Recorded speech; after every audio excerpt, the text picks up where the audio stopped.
次に計測ツールを見てみましょう。計測ツールはこの3つの枠で使えます。距離、角度、面積を測定できます。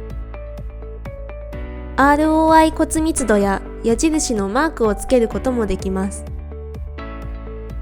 マーキングした後、プロジェクト保存をしておくと、マーキングしたものをすぐに表示することができます。まずは定規です。定規ツールを1回クリックした後、スタート地点とゴール地点をクリックして測定します。この枠はドラッグして動かすことができます。数字の色やフォントサイズを変更することもできます。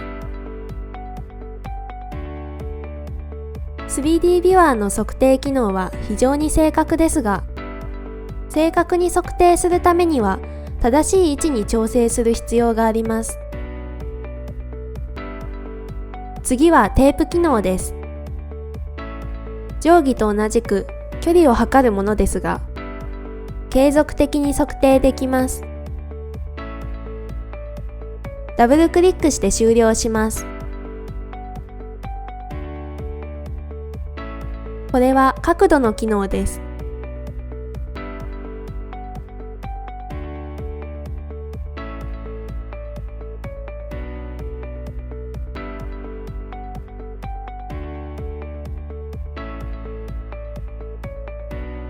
次にプロファイル機能です。これは線を引いた部分の骨密度を測る機能です。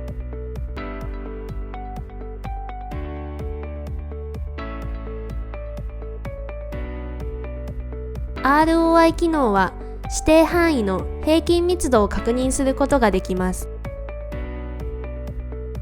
この範囲が移植に適しているかどうか判断できます。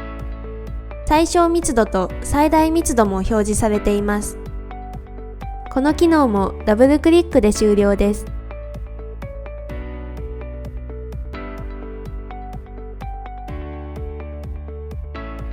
次の機能はエリアツールです。面積を測定します。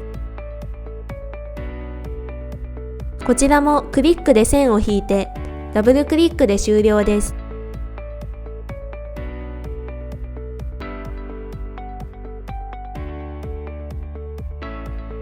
計測ツールには矢印もあります。矢印で指したいところをクリックして方向を決めた後、ダブルクリックで終了します。矢印を作った後、矢印アイコンをもう一度クリックして、引っ張って移動、回転、サイズ調整もできます。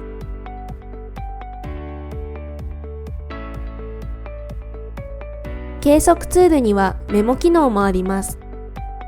ポイントを指定してテキストを入力することができます。入力して OK ボタンをクリックすると、修正されたメモが表示されます。テキストのサイズや色はツールバーの設定で調整できます。計測ツールを削除する方法は3つあります。削除したいものをクリックして、パソコンのデリートキーを押してください。一つずつ削除できます。また、削除したいものの上で右クリックすると、デリート、デリートオールが選べます。もう一つの方法では、ツールを使用します。削除ツールをクリックすると、画像に書かれたマークが全部消えます。